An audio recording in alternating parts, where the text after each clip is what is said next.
భవిష్యత్తులో H1B వీసాలు ఉండవా? వీసా రెన్యువల్ చేసుకోవాలంటే సొంత దేశానికి వెళ్లి కాన్సులేట్లలో ఇంటర్వ్యూకి హాజరు కావాల్సిందేనా? రెన్యువల్కు డ్రాప్ బాక్స్ సదుపాయాన్ని తీసేస్తారా? అసలు H1B వీసాలే ఇవ్వద్దన్న డిమాండ్ ఎందుకు వస్తోంది? Watch this report.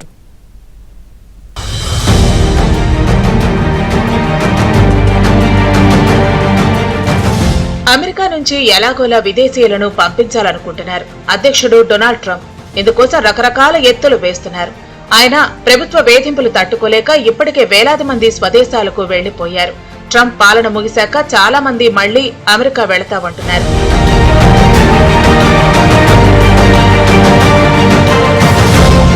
H1B సహా నాన్ ఇమ్మిగ్రెంట్ వీసాలపై అమెరికాలో ఉంటున్న వారు రెన్యువల్ కోసం ఇప్పుడు తిరిగి సొంత దేశాలకు వెళ్లి అక్కడ పర్సనల్ ఇంటర్వ్యూకు హాజరవ్వాలి. ఇది ఉద్యోగులే కాదు, సిలికాన్ వ్యాలీ కంపెనీలను కూడా తీవ్రంగా ప్రభావితం చేయనుంది. H1B సహా ఇతర నాన్ ఇమ్మిగ్రెంట్ వీసా దరఖాస్తుదారులకు గతంలో ఉన్న పర్సనల్ ఇంటర్వ్యూ నిబంధనను తిరిగి ప్రవేశపెట్టింది ట్రంప్ ప్రభుత్వం.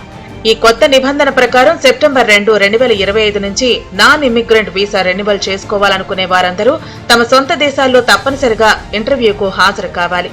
సొంత దేశంలోని అమెరికా కాన్సులేట్ లేదా రాయబార కార్యాలయంలో జరిగే ఇంటర్వ్యూకు హాజరవ్వాలి. 2024లో మంజూరైన 78,000 వీసాల్లో 39,000 పైగా సిలికాన్ వ్యాలీ ఉద్యోగులవే ఉన్నాయి. వీరిలో అత్యధికులు భారతీయులు. ఇప్పుడు వీరంతా ఇండియా వచ్చి వీసా రెన్యువల్ చేసుకోవాల్సి ఉంటుంది.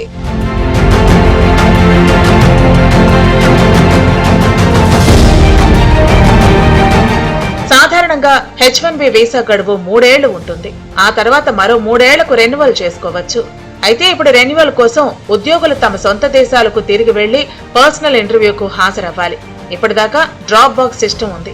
వీసా రెన్యువల్ చేయాలని పనిచేసిన చోటే అప్లికేషన్ ఇస్తే చాలు, ఆటోమేటిక్ గా మరో 3 ఏళ్లకు రెన్యువల్ అయ్యేది. ఆ తర్వాత గ్రీన్ కార్డుకు అప్లై చేసుకునేవారు.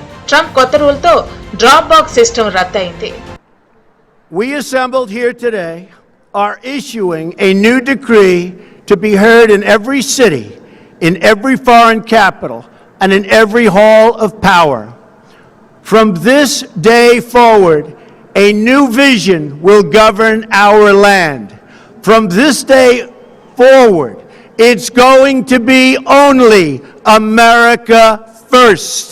America first.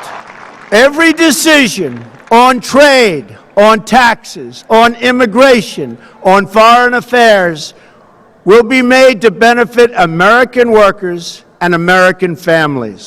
We must protect our borders from the ravages of other countries making our products, stealing our companies, and destroying our jobs. Protection will lead to great prosperity and strength. I will fight for you with every breath in my body, and I will never, ever let you down. America will start winning again, winning like never before.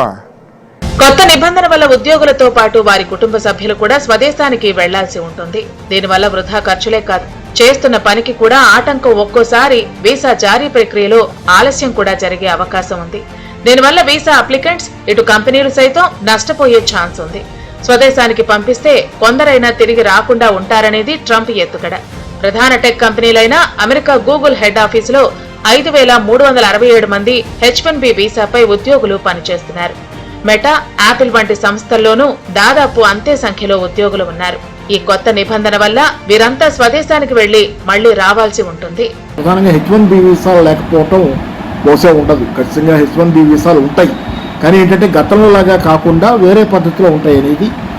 Elite ఎవరైతే అత్యున్నతమైనటువంటి నిపుణతలు, సామర్థ్యాలు ఉన్నాయో, ఎవరైతే పెద్ద జాబ్స్కి apply చేస్తున్నారో, అంటే అత్యున్నత సామర్థ్యాలు, స్కిల్స్ అవసరమైనటువంటి జాబ్స్కి, ఎక్కువ వేతనాలు ఉన్నటువంటి జాబ్స్కి అప్లై చేస్తున్నారో వాళ్ళకే H1B వీసాలు ఇచ్చే అవకాశం ఉంటుంది. అయితే భారతదేశానికి తిరిగి వచ్చి ఇక్కడ కన్సులేట్లోనో ఎంబసీలోనో రెన్యూ చేసుకోవటం, లేకపోతే ఇంకో దేశానికి మెక్సికోనో కెనడా కూడా వెళ్ళొచ్చు అనేది ఉన్నది లెక్కల ప్రకారంగా. అట్లా పక్క దేశాలకి, అంటే దగ్గరగా ఉన్న ట్రావెల్ చేయడానికి దూరంగా దేశాలకు వెళ్ళి కూడా అక్కడ ఉన్నటువంటి అమెరికన్ ఎంబసీల్లో స్టాంపింగ్ చేయించుకోవచ్చు అనేది లెక్క ఈరోజు. కాబట్టి అంటే మాతృదేశం అటువంటి అమెరికాలో మాత్రం స్టాంపింగ్ జరగదు అనేది. H1B వీసా అమెరికాలో ఉన్న వాళ్ళకి అక్కడ కనుక అది వీసా ఎక్స్పైర్ అయ్యి కొత్తగా మళ్ళీ అప్లై చేసుకోవాలంటే అక్కడే స్టాంపింగ్ జరగదు, వేరే దేశానికి వెళ్ళాలి. అది మాతృదేశం కావచ్చు, మరో మూడో దేశం కావచ్చు. ఈ నిబంధన H1B వీసా హోల్డర్లకే కాదు, F1 వీసాపై ఉన్న వారికి సైతం వర్తిస్తుంది. అందుకే వీసా ముగిసేదాకా ఆగకుండా అడ్వాన్స్డ్ గా రెన్యువల్ చేయించుకోవాలంటున్నారు నిపుణులు. Diplomatic visa, official visa applicants వారి అటెండర్లకు మాత్రం మినహాయింపు ఉంది. అమెరికాలో మొత్తం H1B వీసాపై పనిచేస్తున్న 3,86,000 మందిలో 72.3% మంది భారతీయులే. 40-50 సంవత్సరాలు బట్టి ఆ సిస్టంలో ఉన్నారు. ఇప్పుడు మారుస్తారు, పరిస్థితులు మారినాయి కాబట్టి. అలాగే ఇప్పుడు గ్రీన్ కార్డు కూడా ఎవరైనా 10 సంవత్సరాల లైన్లో ఉంటే ఒక $20,000-30,000 ఇస్తే వెంటనే ఇస్తామని అది కన్సిడర్ చేస్తున్నారు. మార్పు అనేది ఖాయం. మార్పు అనేది వస్తే మనం దాని గురించి భయపడి ఆలోచించి ఏదో నష్టమైపోతామని ఆలోచించడం కరెక్ట్ కాదు. మన దేశం నుంచి వెళ్ళే వాళ్ళకి క్వాలిఫికేషన్స్ ఉంటే వాళ్ళకి H1B వీసా ఇస్తారు, లేకపోతే ఇంకోటి ఇస్తారు. మన అవసరం అక్కడ ఉండి మనం పని చేయగలమని ప్రపంచం అంతా పేరున్నది కాబట్టి మనకి ఆ భయం ఉండక్కర్లేదు. అసలైన పునాది అమెరికాలో ఇచ్చే వీసా కాదు, మన దేశంలో ఎలా నేర్పుతున్నాం, ఎడ్యుకేషన్ మంచిగా పెంచామా, మంచి ఎడ్యుకేషన్ ఇస్తున్నావా, టెక్నికల్ ఎడ్యుకేషన్ మన స్టూడెంట్స్ అందరికీ అందుతుందా, తర్వాత అక్కడ కావాల్సిన వాళ్ళు డాక్టర్లు, నర్సెస్ వాళ్ళ ట్రైనింగ్ ఇస్తున్నామా, అవన్నీ చూడాలి. గత ఎన్నికల్లో ట్రంప్ కు మద్దతుగా నిలిచిన మాగా అమెరికా ఫస్ట్ ఉద్యమకారులు అసలు H1B వీసా వ్యవస్థనే రద్దు చేసి ఆ ఉద్యోగాలన్నీ స్థానికులకే ఇవ్వాలంటూ డిమాండ్ చేస్తున్నారు. ర్యాలీలు చేస్తూ అమెరికా అధ్యక్షునిపై ఒత్తిడి చేస్తున్నారు.